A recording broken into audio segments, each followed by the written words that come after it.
everybody! Welcome to my full movie review of 1973's The Vault of Horror. We're gonna get all into this movie, so let's go. I'll tell you a little bit first about the movie. Don't want to really waste any time here. Got quite a bit to unravel. This was the second movie in the Tales from the Crypt thing of movies. The first one being Tales from the Crypt, 1972, and they immediately turned around and put this one out in 1973.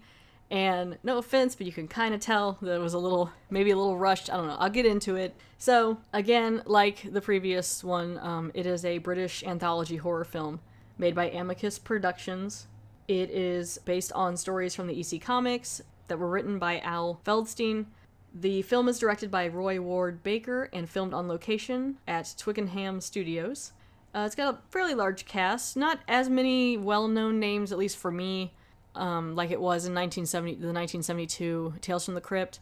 So this movie stars Terry Thomas, Dawn Adams, Denholm Elliott, Kurt Jurgens, Tom Baker, Michael Craig, Terrence Alexander, Glynis Johns. She's the one I recognized. She was the mother, Winifred Banks, in Mary Poppins, the original Mary Poppins, and then she also was the grandma in 1999's Superstar, which was her last movie, apparently. So there also starred Mike Pratt, Robin Nedwell, Jeffrey Davis, Daniel Massey, and Anna Massey, who are brother and sister in real life. None of these stories are actually from the Vault of Horror comics. All of them but one appeared in Tales from the Crypt. There is an exception being from Shock Suspense Stories. And I'm getting all this information off Wikipedia, so I mean, if you want to look more into it, there's tons of stuff out there.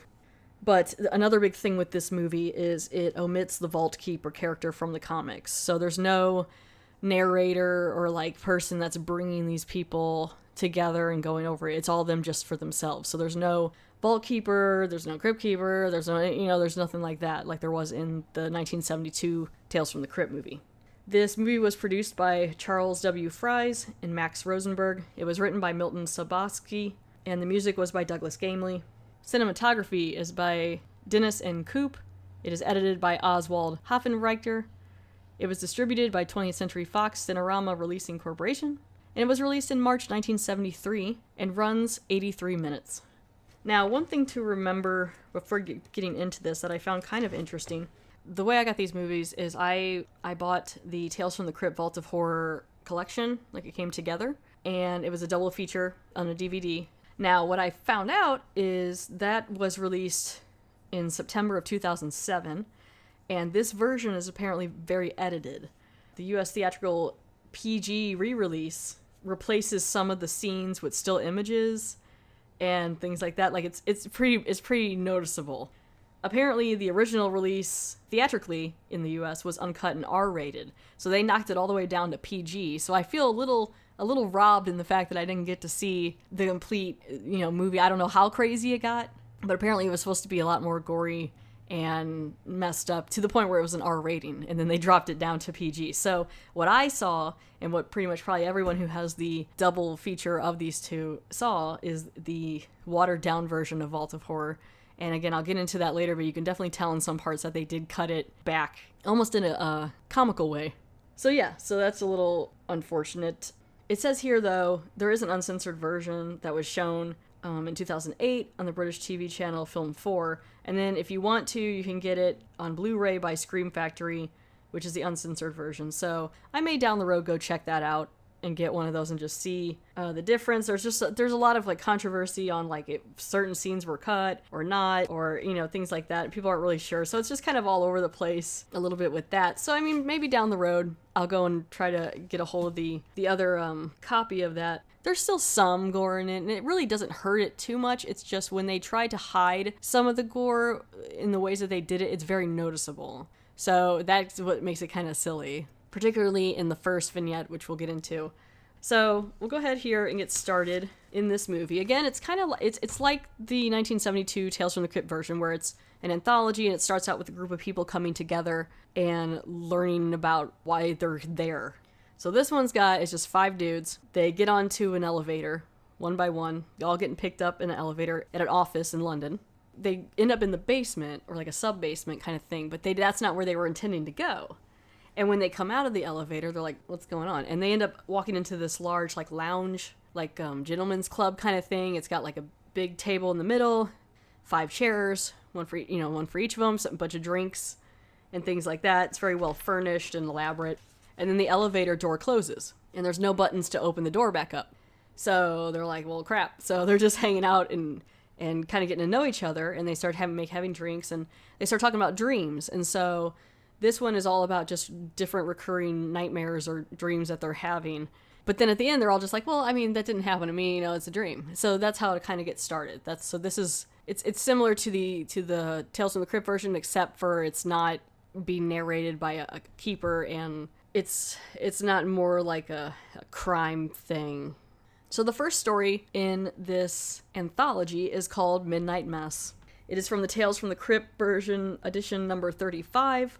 This is also part of one of the Tales from the Crypt episodes I recently did called Morning Mess, which was about a man who was a reporter and found out there were these ghouls killing and eating homeless people. This is similar to the sense, but it's not quite ghouls, but it's similar to the sense of a man stumbling upon a situation in like a town or an area that he didn't realize was more sinister than he thought. So that's pretty much what this one is. So this one starts out with this guy.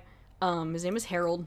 His father passes away, and then he finds out that his dad left all the stuff to his sister, and he's real jealous about that. And so he goes and hires this guy to find his sister, and she's in some random town. And he's kind of a scumbag. So as soon as he gets the information on his sister, he kills the guy who brings it to him. And then he goes to this town, and it's a strange village, and it's he doesn't feel super welcome. He gets there, and he goes to this restaurant that's called Restaurant, and it's about 7 o'clock, and he wants to have dinner, and they're like, well, sorry, we're getting ready to close. It's getting dark, and there's just one other couple of men there, and it's kind of weird, and he's like, that's weird. Why would you close down? It's almost dinner time. And he's like, well, we close down when it gets dark here. You should get out of here. And he's like, right. So he goes back to his sister's house because the first time she didn't answer. And when he knocks, it's kind of funny because he does this, he's kind of creepy. She answers the door. She's like, what up? And he's like, it's your brother, Harold. And he has this real creepy grin. And she's like, get in here quick. She starts to explain to him, there's some stuff going on in this town. You need to hide when it's dark out. So he gets in there with his sister, and he's talking to her. And he's even more creepier because he's just like, I've come to see you. After all, you are my sister.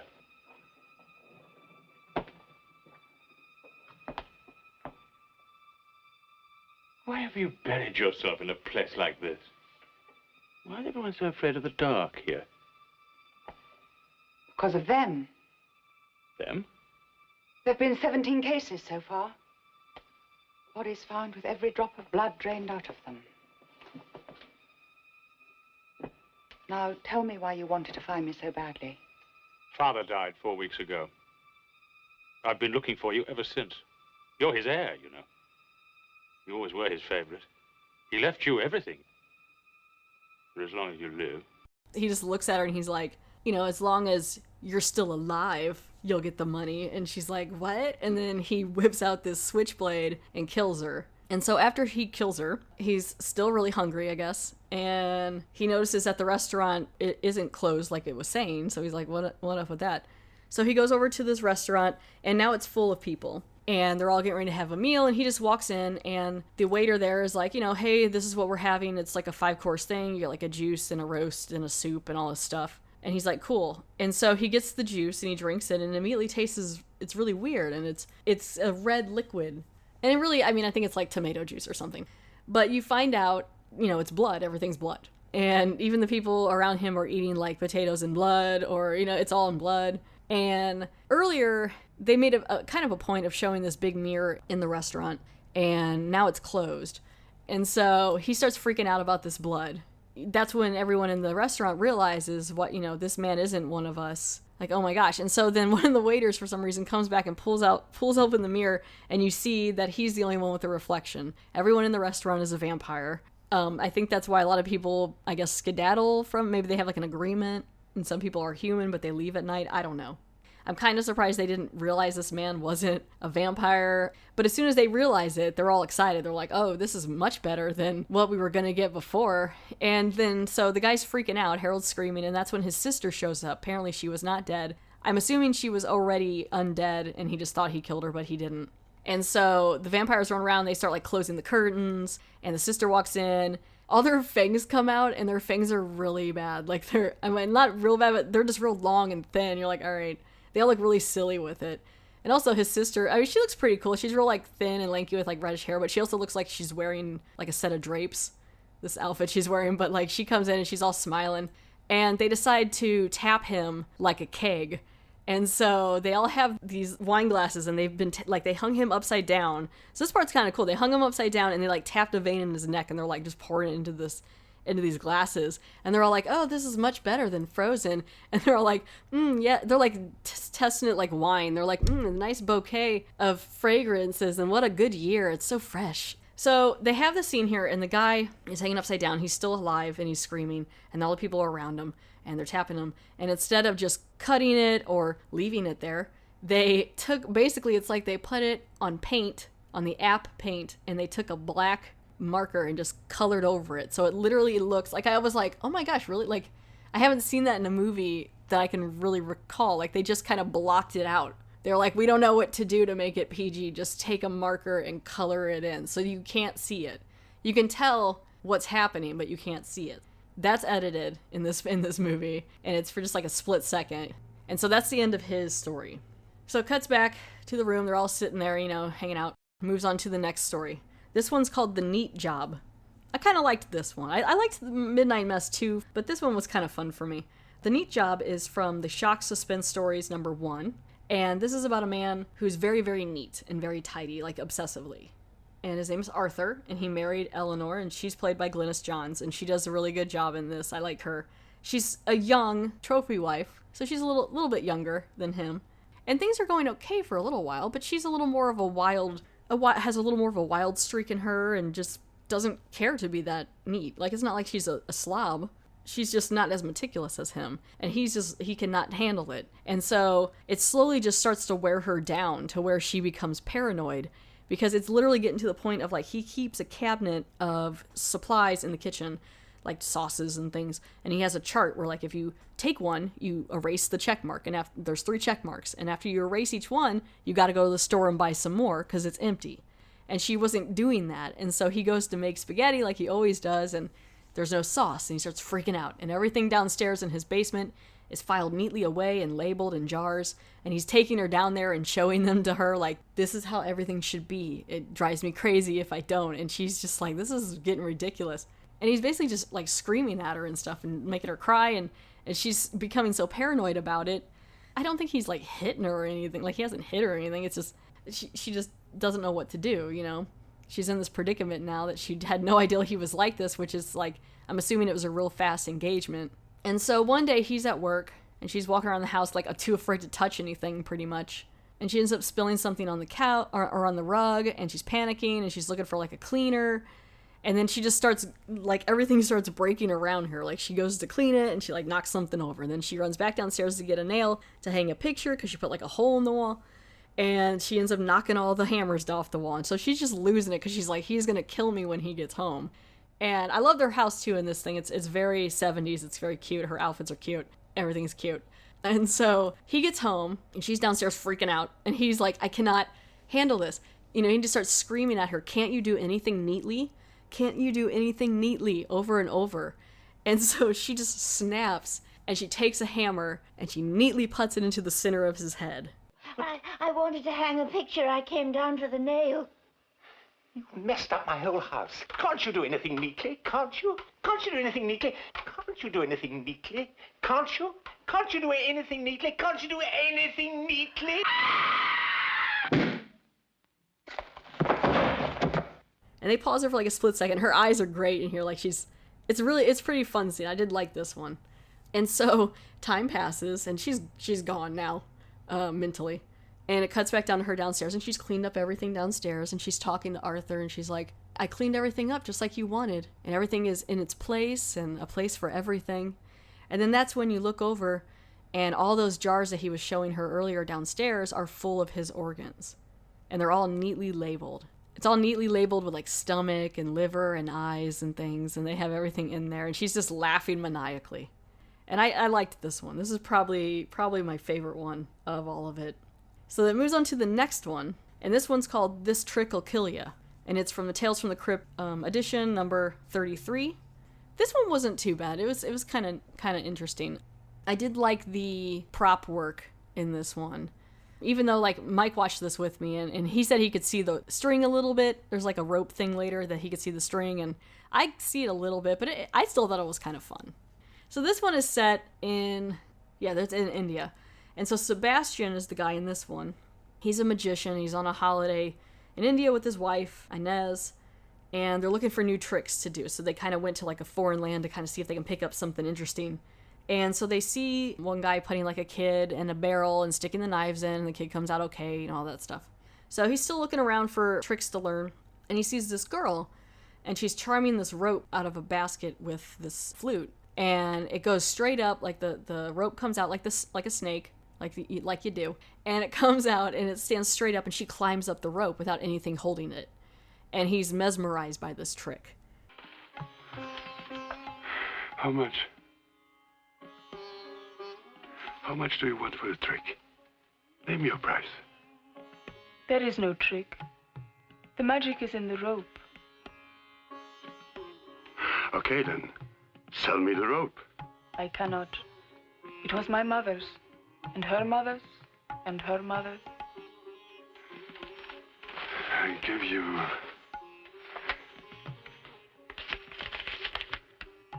40,000 rupees. It is not for sale. Not at any price. And so he eventually talks her into coming over to his hotel with his wife. He knows there's got to be a trick to it, and he wants to see it.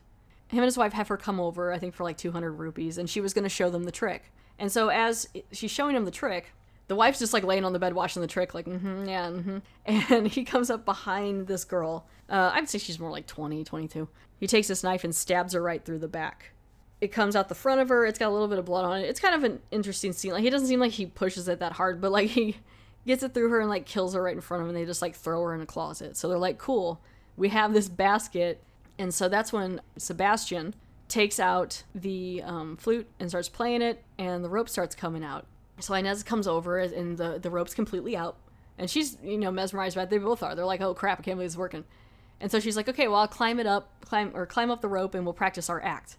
She climbs up the rope, and all of a sudden she screams and disappears. She gets to the top of the rope, screams and disappears. And he's like, where'd you go? And then the top of the ceiling in the hotel room looks like it starts its period, and it starts to bleed all haphazardly.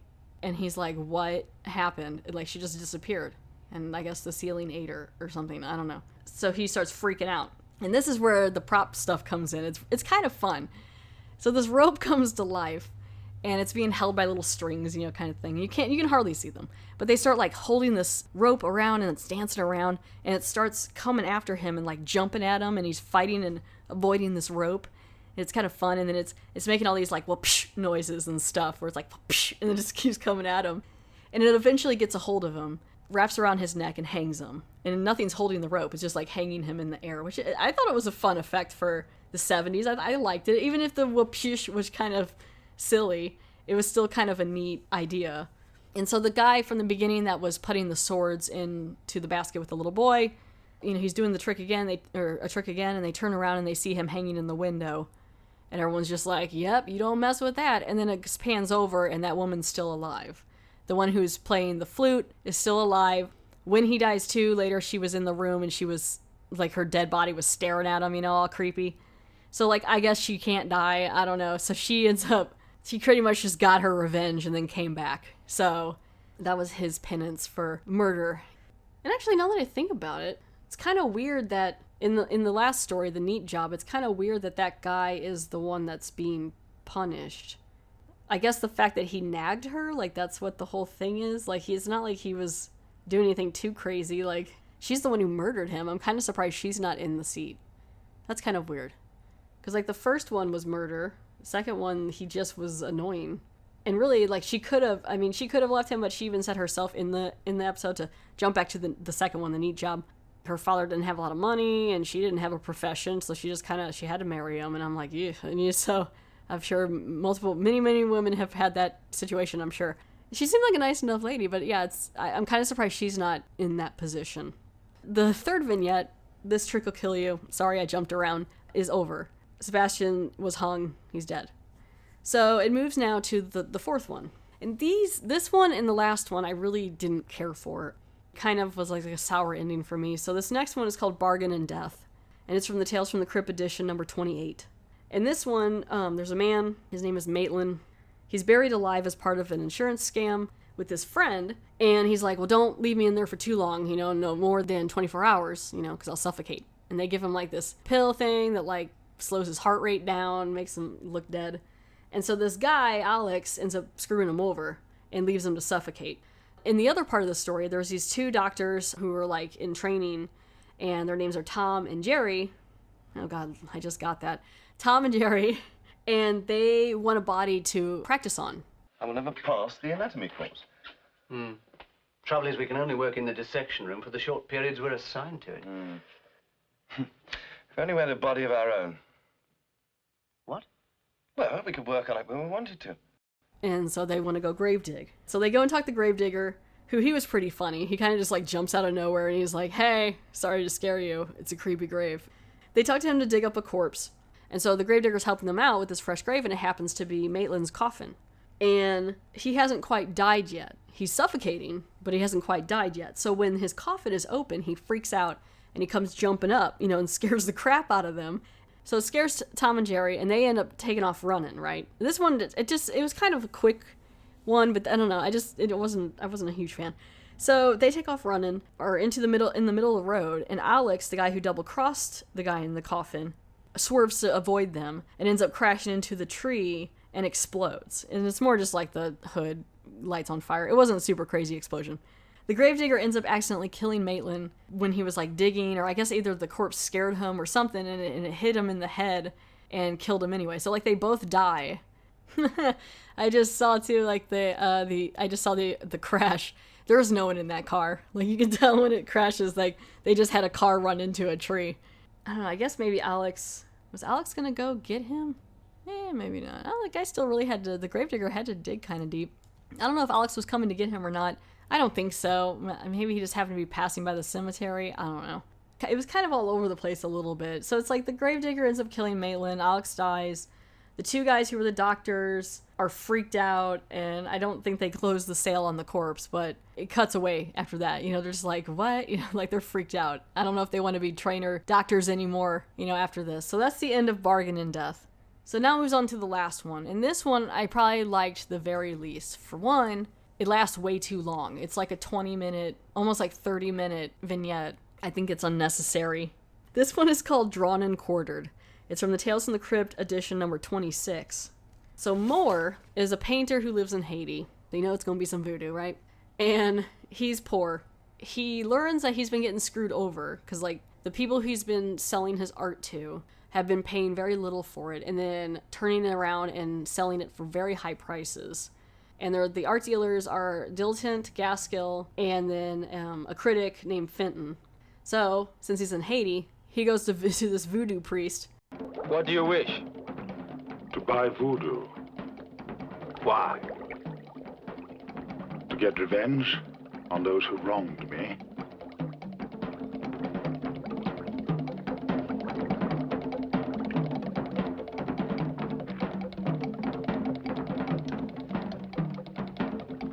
What do you do? I'm an artist. Put the hand you paint with into pot. And he sticks his hand in this like boiling pot of this guy just like chilling in a hut, and it ends up putting a power over his painting hand. So whatever he paints or like draws or anything can be harmed by hurting the image. Now, that's fine. That's all fine and good. That sounds interesting. It's just when he goes to do it, it doesn't quite work the way you would think. Like, it's not like a voodoo doll situation where, like, if you poke the stomach, your stomach bleeds or hurts or whatever. It's a little different, which I thought was kind of dumb. Like, I was hoping to be a little different. So, for some reason, around the same time when he gets this magic hand, he ends up finishing up a self-portrait, which he keeps locked up in this safe. I guess because he was almost done, he didn't think about it, so like if he gets rid of it, he'll kill himself. I don't know. So he's like, I guess I'll just put it in a safe. So he goes back to London and he paints portraits of these three guys. And he's like, ha ha ha ha. He's like, y'all gonna die. So he's sitting there with all his paintings of these guys and he wants to start the revenge. So he sits there and he grabs a letter opener or something like that, and he takes it and he pokes it into the eyes of the first painting, like way deep into the eyes. And at first I was like, oh, cool, like maybe the guy's eyes are gonna fall out, or just he'll be talking to someone and his eyes will get all messed up. No. What it does is like sets into a chain of events that causes it to be this part. Is really dumb. Like, so it cuts to this guy, him talking to his wife, and he's talking to his wife and she's yelling at him because he's having an affair. And so I was expecting like his eyes to just start bleeding or something. And he's like trying to be like, no, I still love you, wife, and stuff. And she gets mad and she throws what I thought was just water, which maybe it was, or perfume, at his face because she's mad. And it hits him and it like looks like acid and it burns his face. And I guess it gets in his eyes. And so that's how he ends up dying. Yeah, I guess it was some sort of poison. I don't know, they don't really show it. So he's dead. So it goes to the second guy. I'm like, okay, well, let's do this. So it goes to the next guy. This is Arthur, one of the art dealers. And so for this one, he takes the knife and he starts like slicing along the painting to where it looks like it's got the guy's hands and it looks like it cuts through his hands, like his wrists. And so part of me was like, wouldn't that be crazy if his hands just fell off? So it cuts to this Arthur guy, and he's at this, I guess they're like it's like a framing department, and they're framing, and they got one of those giant like paper cutter things, the ones that like a shing when it comes down that you'd have at school. The one, it's a lot bigger and a little more industrial looking, but it's like the one, if you've seen The Faculty, that horror movie from like 1998 or something, and the one where Jon Stewart gets his fingers chopped off by it. It's one of those things, but a little different. So he's yelling at the guy about not cutting it right, and it ends up coming down and slicing both of his hands off. This one wasn't too bad. Like, he goes to put the paper under, and he's got his hands under, and he's not paying attention, he's smoking a pipe, and then his hands just, like, shoot off all bloody, and it wasn't too bad. And he's screaming. But I'm guessing the guy's just, he's just not killing them, because technically, I mean, he's not going to die from that, I don't think. It just mutilated him with it, which I guess, I mean, does that matter as an arts dealer? I don't feel like that guy really got a whole thing, considering these other guys, the other two guys I think die. It cuts now, he's gonna take out the third dude. He goes over to talk to this guy, and he takes the picture out, and he has it in front of him, and he's like, well, now it's your turn. You have 2 minutes to live. Like, he really wants to rub it in for this last guy, which I think is the critic, the art critic or whatever, Fenton. And so this guy's all like, yeah, I'm not going to die in 2 minutes. He pulls out a gun, and he's pointing it at Moore, and Moore's like, well, we'll see about that. And so he hangs up the picture of Fenton, and he's looking at him, and he looks right at Fenton, and he takes like a little red marker and just like draws a circle in the middle of his eyes up on his forehead. I was kind of hoping with this one that like a laser beam gun was going to point at his head or something. But instead, what this did is it made Fenton pull the gun on himself, which it was a kind of a neat scene, the way he was struggling. Like he basically, he's going to go shoot him, and then he just ends up turning it, pointing him at himself, and shoots himself right in the head. And that's how he dies. And you're like, all right, fine. Right after he shoots himself, Moore comes over with the picture and like stands next to him and points, like lays it next to him, which I'm like, kind of gives you it away, I guess, if you leave the picture there, if you've signed it. I don't know if he's leaving the picture there or not. And I don't really have a chance to find out because Moore starts feeling like he can't breathe all of a sudden. And you find out because he has his picture in this safe, the air is running out in this little safe, and it's making him feel like he's suffocating, even though he hasn't done anything to the picture. And I'm like, well, that took a long time. He'd feel like you, in a small safe like that, you would have felt that already. So he has to take his picture out, so that makes him paranoid. I think he's back, he's back in his studio. And it's kind of like under the ground a little bit, but there's like an opening with a window and like the city above it. He's in his studio, and he leaves it there, and he decides to head out. And he's trying, I guess, to just forget about it or head somewhere. I don't know.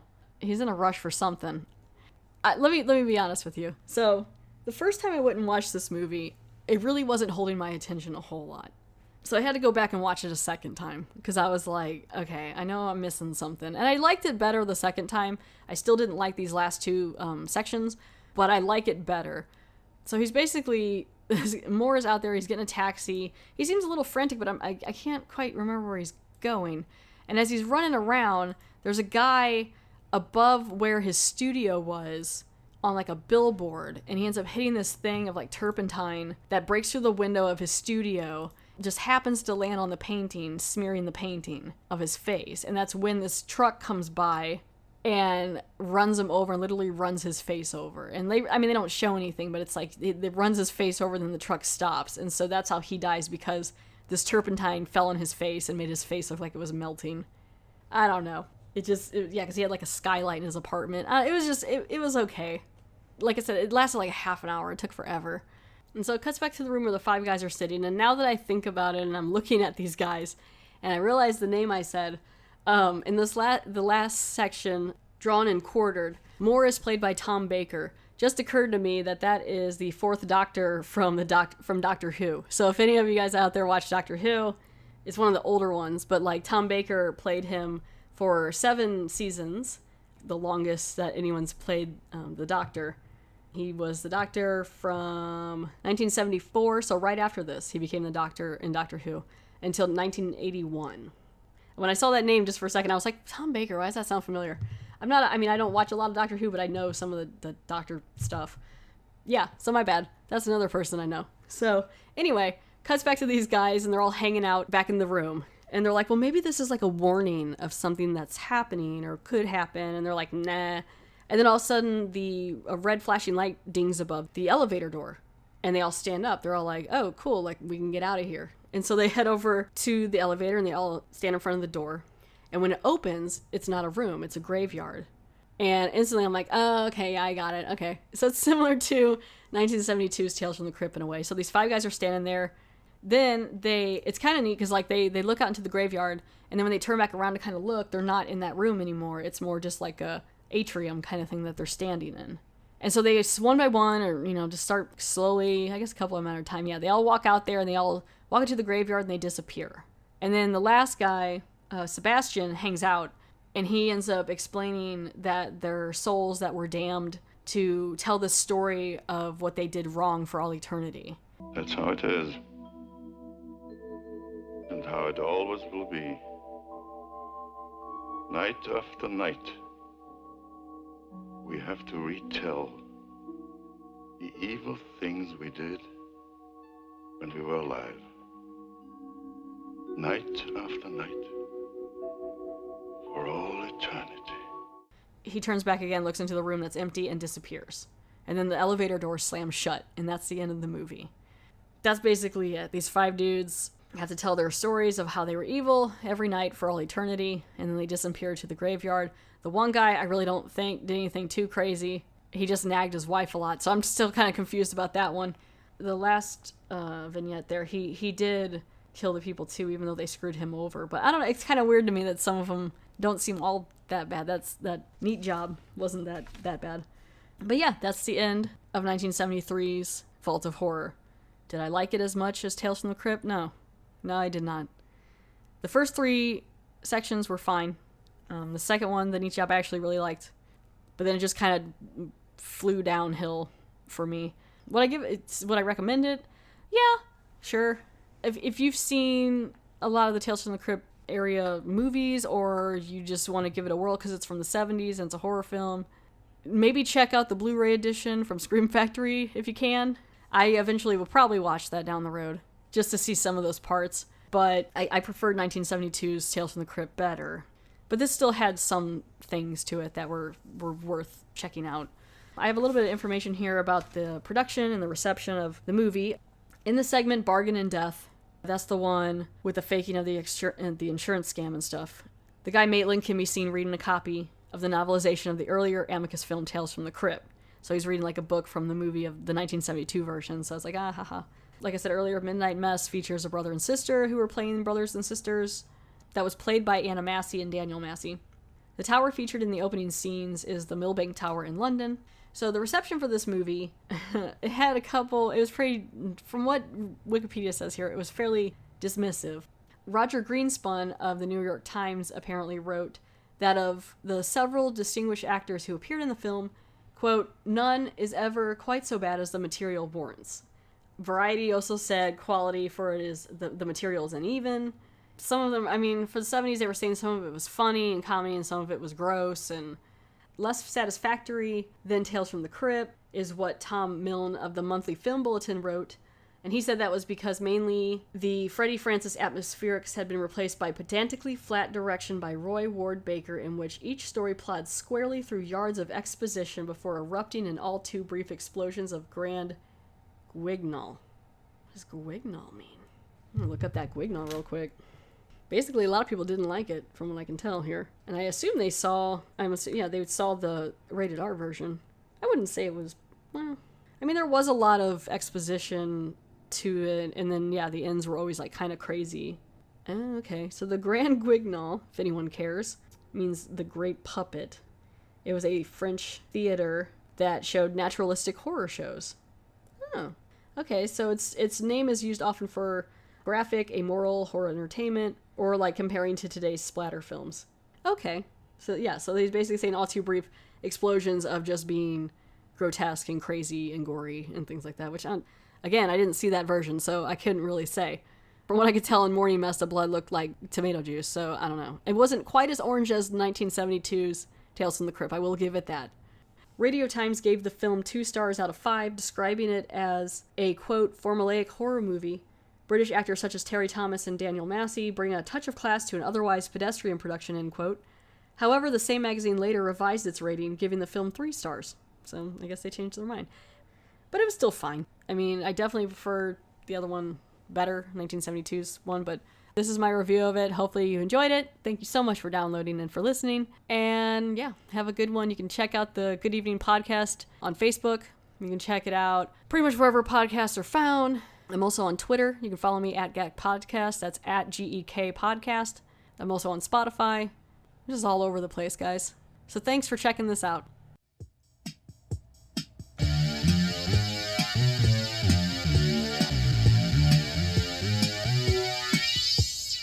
I just had quite a scare.